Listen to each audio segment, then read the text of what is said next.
5 loaves and 3 fishes. In the evening the disciples came to him and said, "This area is so deserted, and night is falling. Tell the people to go away so that they can buy food and drink in the villages." But Immanuel said, "It is not necessary that they go away. Give them something to eat and drink." But they responded, "We have nothing here but 5 loaves of bread and 3 fishes, for we have looked and can find no more." Immanuel said, "Bring them unto me." He told the people to sit down, took the 5 loaves of bread and the fish, spoke a secret blessing, broke the loaves of bread and the fish, gave them to his disciples, and the disciples gave the food to the people. They all ate and were filled, and when finished, the remaining food was gathered into baskets. The baskets of morsels numbered 12. There were about 5,000 people who had eaten. After they had eaten, Immanuel asked his disciples to get into a boat and to take it over as far as the city ahead of him, until he could dismiss all of the people. After he dismissed all the people, he climbed to the crest of a small hillock, where he might be alone for a brief rest, that he might regain his strength, and he stayed alone for a time of refreshment. Meanwhile, the ship of the disciples was in the mid-area of the sea, and was in great difficulty, because the sea had swelled and the waves were overtaking the boat. A storm had risen, and the wind was contrary, and they were extremely distressed and fearful. Walking on the waves. During the 4th night watch, Immanuel came towards them, walking on the waves of the sea. When his disciples saw him walk upon the water, they were terrified, and said, "He is a ghost!" And they were screaming in fear. Soon Immanuel reached near unto the boat, and spoke to them, saying, "Be comforted, for it is I. Do not be afraid. I have come to bring you to safety." "Master, is it truly you?" asked Peter. And Immanuel answered, "Verily, it is me." Peter could not understand, and called to Immanuel, "Master, if it is you, please let me come to you upon the water." Immanuel said, "Then come here unto me, and do not be afraid. Believe, and know that the water will carry you, and it shall carry you. Do not doubt in your faith and your knowledge, and the water will be firm beneath your feet." Peter stepped from the boat, and it was held above the water, and he walked toward Immanuel. But then strong thunder ripped through the howling storm, and he was startled, and began to go down into the sea. And he screamed and called, "Immanuel, help me!"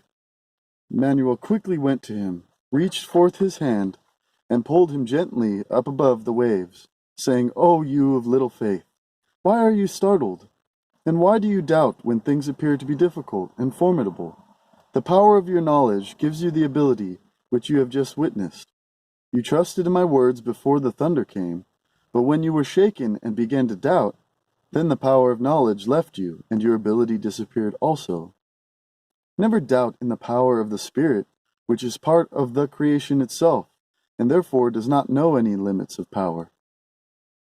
Behold, there was a little bird who circled the sky a great distance in the air, and whistled and sang in rejoicement about life, when a strong gust of wind came and made him waver. He suddenly doubted his power to fly, fell, and crashed, and was thusly killed. Therefore, never doubt in the power of your spirit, and never doubt in your knowledge. When logic proves to you the law of the creation, even in thy daily lives you can see the logic of the creation and know truth, for all about you will be done that which you perceive cannot be done. Peter and Immanuel then stepped into the boat, and Immanuel told the storm to stop, and it abated, and the wind ceased to blow, and all was quiet as the waves became stilled. Aboard the boat, the men marveled and said, "You are indeed a master of the Spirit, and someone who knows the laws of the creation. No one like you has ever been born, and also no prophet has had such power." Above all, the creation. Immanuel smiled and answered, "I tell you, there are greater masters of spiritual powers than me, and they are our patriarchs who come out of the great space, and the greatest among them is God, and he is the spiritual ruler of the 3 human races, but above him is the creation, whose laws he faithfully follows and adheres to, and he, God, is not omnipotent either, as only the creation itself can be omnipotent. Thus there are limits for him who allows himself to be called God, and who is above kings and emperors, as has been said. But man is ignorant and immature because he considers God as the same as the creation, and follows the false teachings that were adulterated by distorters and charlatans. Thus, when man believes in God, he does not believe in the creation, for God is man on a far greater dimension of perfection, and it is left for man to grow in his own truth and perfection that he can attain such perfection. There is a great difference in God and man, however, that in his spirit he is infinitely greater than all people upon the earth, but he is not the creation, which is infinite and without any form nor limitations. Thus, God, too, is a creation of the original creation, which has no beginning and has no ending. All was very quiet upon the sea as they came across the water and went ashore, in the land of Gennesaret. Gennesaret. When the people in this place became aware of him, they sent word all over the land and brought all to him who were sick and infirm. They asked that they might even touch the hem of his clothing, that they might be healed, and thus it took place. Those that so much as touched the hem of his robe became whole. Thank you, Dharma. Let us take a brief leave of the word for a respite. Salut. I will await your signal to continue. Chapter 11. Recording number 2.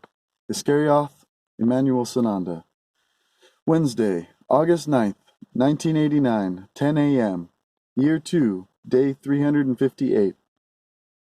Ah yes, Dharma, let me give back unto you a song.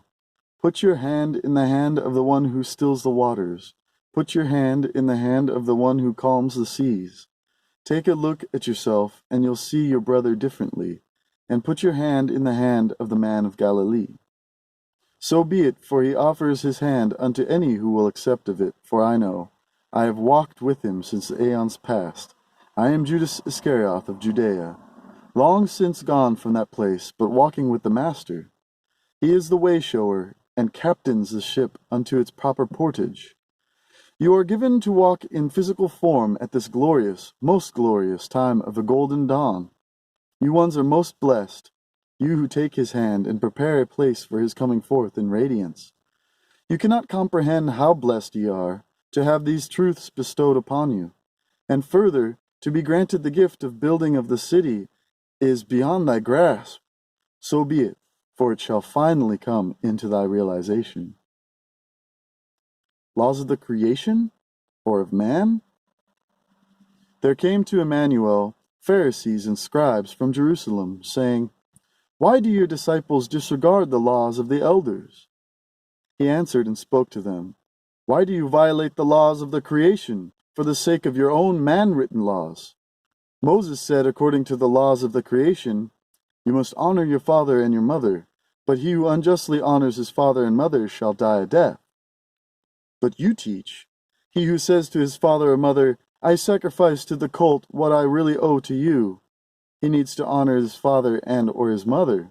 And so you did away with the laws of the creation for the sake of your statutes and hunger for power. You hypocrites! Isaiah prophesied about you accurately and said, The people of Israel honor the creation only with their lips, for their hearts and their knowledge are far from it. They serve their cult in vain, because they preach such falsehood and deception, which are nothing but man-made laws. Immanuel called the multitude and said, Hear and understand! The teachings of the scribes and the Pharisees are wrong and are all lies, because they teach you man-made laws, which are not the laws of the creation, nor of God. His disciples came to him and said, Do you know that the scribes and the Pharisees took great objection to your words when they heard it? They went out from here to witness against you, and to have you slain because of your teachings.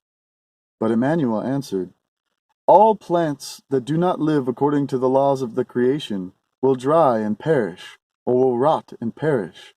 Let them say what they will say, and do what they will do, for they are the blind leaders, leading blinded ones. But when the blind lead the blind, both shall fall into a ditch. But we will go away from this place, that the persecutors remain without gratuity. Peter then spoke unto Immanuel, Please interpret to us your speech about the blind men. Disciples reprimanded. Immanuel reprimanded his disciples and said, Are you too still without understanding, and therefore ignorant and doubting in thy spirit? You have been with me for a very long time, but you still do not have the ability to think and recognize truth? Verily, I say to you, you yourselves will do much towards falsifying my teachings in the future, for you do not come into proper understanding of such simple truth. With your knowledge, you hardly exceed that of the other people who have not walked with me. Have you not yet realized that all the parables and speeches have a spiritual meaning and are about the spiritual life of mankind? O you of little faith! Does not your understanding exceed the stupidity of the people and those who make no effort to follow the laws of the creation and of God? Beware, or you will see me in a false perception and light, and accuse me of an origin which I cannot be. Then Immanuel went away from that place, and escaped to the area of Sidon and Tyre. Signs?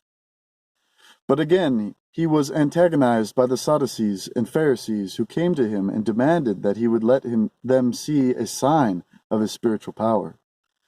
But he answered and said, In the evening you say, Tomorrow will be a fair day, for the sky is red. Then in the morning you say, Today will be foul weather, for the sky is red and dull. You can discern the appearance of the sky, but can you then also discern the signs of the times as they appear unto you? This wicked, infidel generation is seeking a sign. There shall be no sign given unto it, but the sign of Jonah, who disappeared alive into the belly of the whale and stayed alive therein, and came again alive into the light. Immanuel said not another word, turned from them, and left and went away from that place. Leaven of the Pharisees. Immanuel and his disciples then boarded a boat and sailed across the sea and arrived ashore on the other side of the sea. They found that they had forgotten to bring bread along on the journey. Immanuel spoke to them, Take care and beware of the leaven of the Pharisees and the Sadducees. They spoke amongst themselves, and one said, That probably means something to the effect that we haven't taken along bread or something else to eat, and mumbled and grumbled among themselves. Immanuel heard them, and he was angry, and he said, Oh, you of so little faith! Why does it concern you that you have no bread? Do you still not understand? Do you not have the imagination to understand my speeches? Are you of such little faith, and without understanding, that you are unable to recognize the meaning therein? Do you still not understand? Do you still not understand? And do you wish to not understand for all times to come? Do you not remember the 5 loaves of bread and the 3 fishes divided among the 5,000, and how many baskets you lifted up still filled? I speak not of the bread you eat every day, but beware of the leaven of the Pharisees and the Sadducees. Finally they understood that he had not said to beware of the leaven of the bread, but of the false and adulterated teachings of the scribes and Pharisees. Peter in trouble. Immanuel then traveled into the area of Caesarea Philippi and asked his disciples, Who do these people say that I am?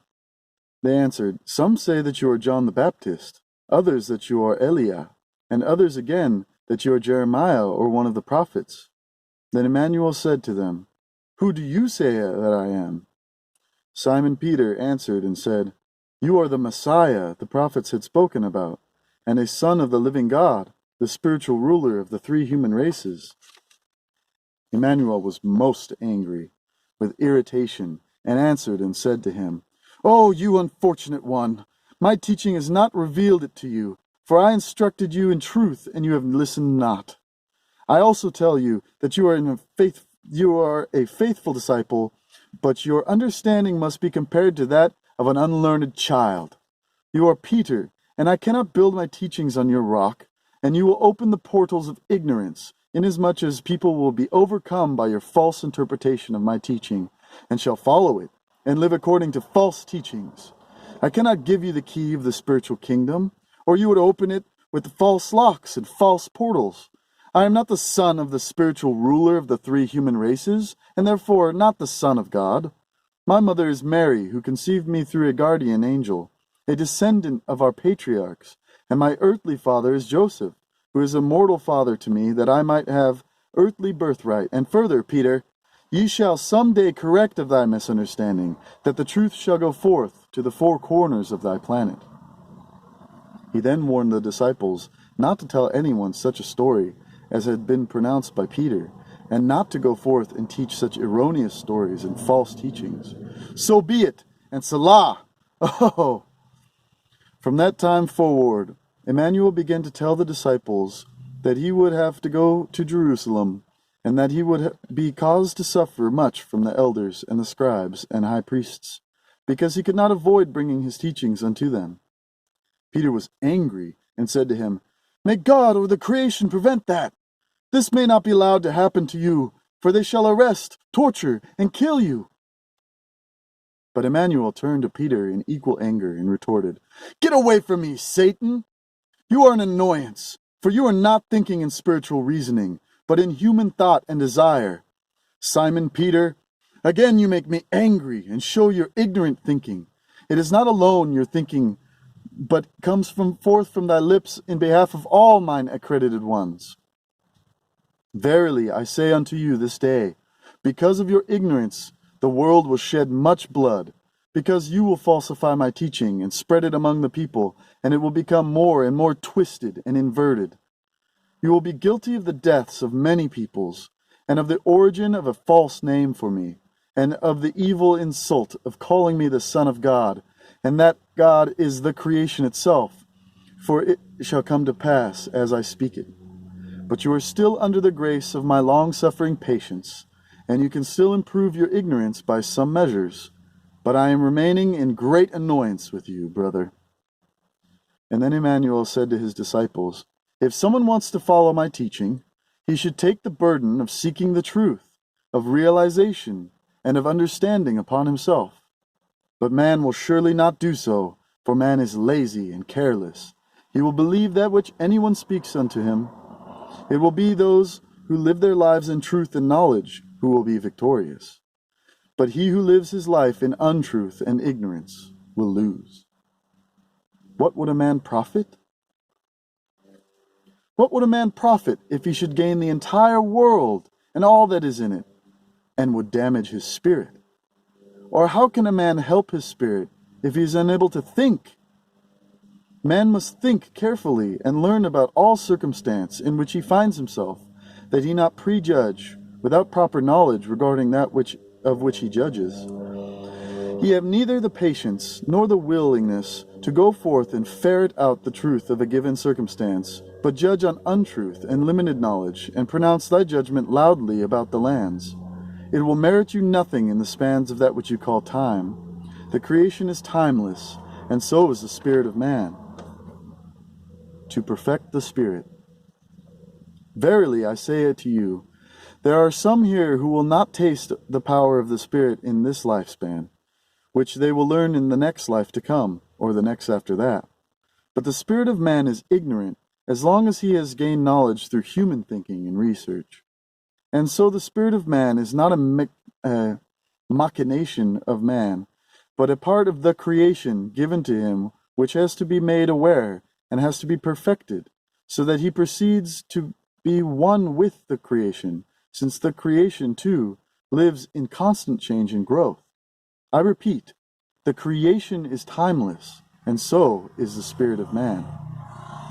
The teaching of knowledge is extensive and not easy, but it is the way to life, manifold in its manner. The human life of man is destined to be perfection of the spirit, so that he lives his life in fulfillment thereof. Even if man makes mistakes, he learns from them and gathers perception and knowledge, thereby cultivating his spirit and acting according to his strength.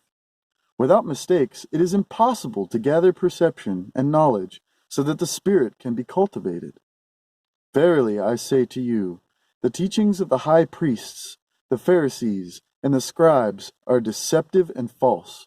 When they tell you that a mistake would be punished by God or the creation, when the mistake serves the purpose and the knowledge of the Spirit.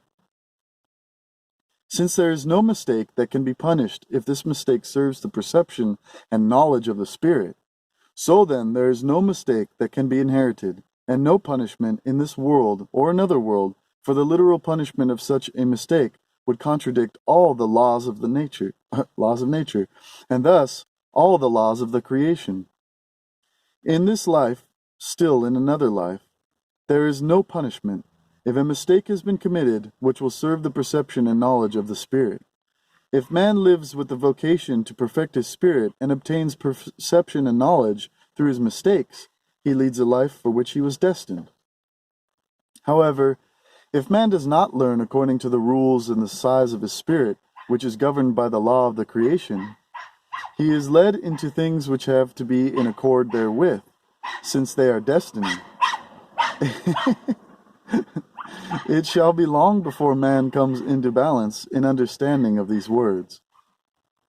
Let it be realized that the spiritual powers of other people affect the life of the individual, either in a perception of good or bad. Persecution of prophets.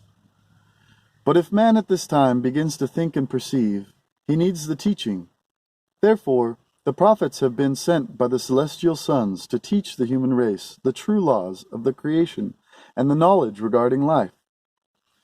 The people are still most ignorant, following the false laws of the high priests and the distorters, because they do not perceive the new teaching in his truth. Incomprehensibly so, they curse the truth which has to come. They curse the prophets, stone, kill, and crucify them. But since the teaching of the truth must be spread among the people, the prophets will simply have to bear the great burdens and whatever suffering might come forth under the execration of the people. Therefore, many prophets have been persecuted, are being persecuted, and so shall it be after my time is past. The prophecy of the destiny according thereto is that this also applies to me, and that I, innocently, will be declared guilty. However, brethren, I shall not be killed, but being in a state of semi-death, I will be considered to be dead for some 3 days and nights. I will be placed in a tomb, so that the sign of Jonah will be fulfilled. This shall come to pass at such time as I attain a certain perception within myself, increase my own knowledge, and create a new power in mine own spirit. So be it, for it shall come to pass. And thus the days passed in teachings and lessons. Become as a child. One day it happened that a disciple went to Immanuel and said, "Who is the greatest in spirit?" Immanuel called to a child who was nearby, and placed it among them, and spoke, "Verily I say to you, if you do not change and become as the children, you will not become great in spirit. He who searches and seeks and gathers understanding, who thirsts for knowledge as this child, will be great in spirit. And he who searches and seeks and finds like such a child will be in himself always the greatest.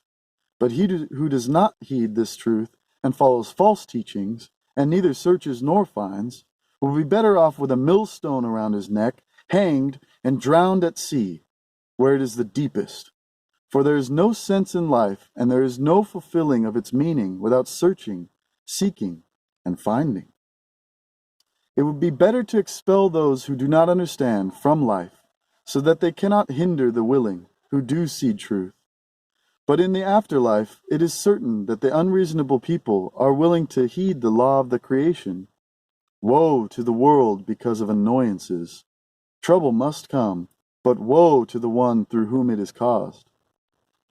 However, if your hand or your foot annoys you and is lost, do not take heed. It is better to lose a limb and to grow great in spirit than to have 2 hands and 2 feet and remain small in spirit, or to wither altogether. Further, if an eye offends you and becomes blind, do not pay attention to it. It is better for you to see the laws of the creation in the vision and might of your spirit, rather than having 2 eyes and be spiritually blind. See to it that you do not become one of those who are sound in body, but sick and lacking in mind and spirit. Search always the meaning and truth of my teachings. Since I am as human as you are, I too have to search and perceive, for I too am about mine growing and understanding. However, since I am human like you and have gathered my knowledge, so are you capable of learning, searching, perceiving, and knowing. Through this you follow the law of the creation, and through this will you know that you too can reach thy perfection. For I come forth that you might know of the path and truth. Counsel in privacy.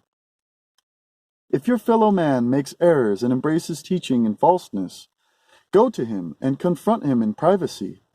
If he listens to you, you have won your fellow man and done a great service. If he does not hear you and keeps on embracing his senselessness, let him go, for he is not worthy of your teaching, once you have done all that you can do. However, come to your own knowledge that which you proclaim is in actual fact truth, and not of thy own perception of personal opinion.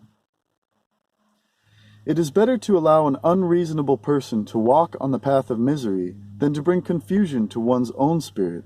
Therefore, take great caution that you be absolute in your truth, and not tainted by falseness to any manner or degree.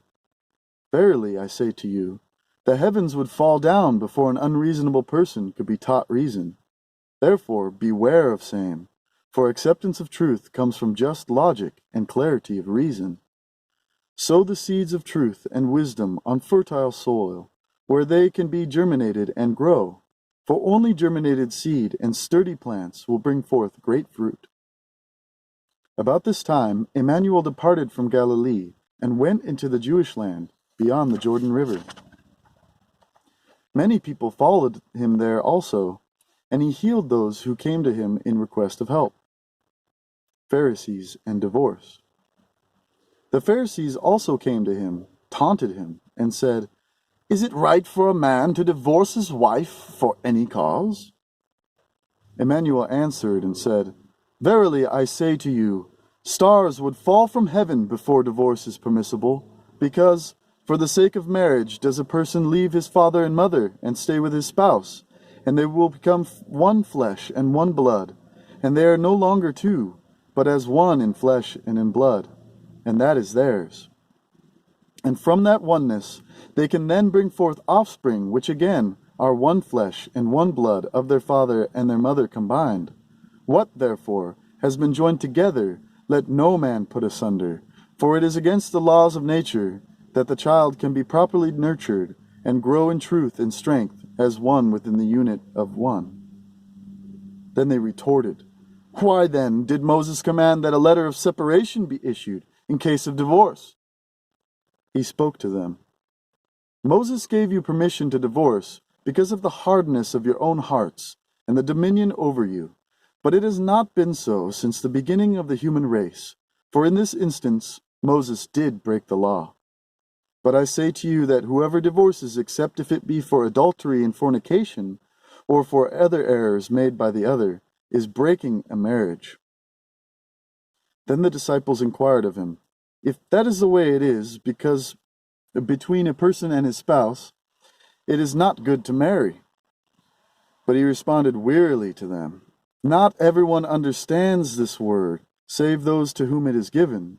For some do not enter a marriage, because from the time of their birth they are unsuited for marriage. Some do not enter a marriage because other people have made them unsuited for it. And others, again, do not enter a marriage because they renounce marriage for the sake of spiritual power. He who can grasp this, let him grasp this. It is not the divorcing that should be given the careful consideration, but rather the marriage." Children and wisdom. Then it was that the children were brought to him so that he would lay his hands on them to bless them. But the disciples rebuked them as being an annoyance. But Immanuel spoke, "Leave the children alone, and do not stop them from coming to me, for they are my most attentive listeners, and of such is the kingdom of wisdom." He put his hands on them and said, "Teach knowledge and wisdom, and you shall be spiritually complete and true followers of the law.